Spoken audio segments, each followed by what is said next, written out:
Welcome to McPlum, simple solutions served daily. In this video, I will show how to play Microsoft Flight Simulator on VR Updated. First, check your PC and headset compatibility, then update your GPU drivers and Windows.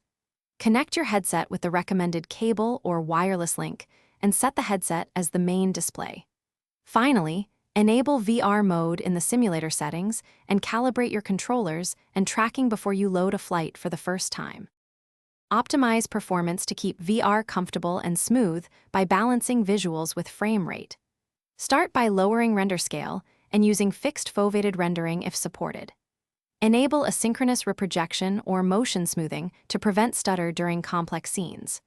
Reduce LOD, traffic, and cloud density in the simulator options or with trusted tools to gain consistent FPS. Test different presets in short flights until you find a stable and comfortable experience for long sessions. Set up controls and comfort for longer VR sessions by mapping your joystick, yoke, rudder, and throttle precisely in the simulator. Tune your headset IPD and strap for a clear image and comfortable fit, and lower cockpit clutter to reduce eye strain. Keep audio balanced and consider using a cueing headset or speakers.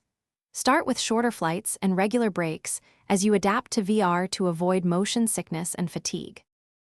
Thanks for watching. Stay juicy and subscribe.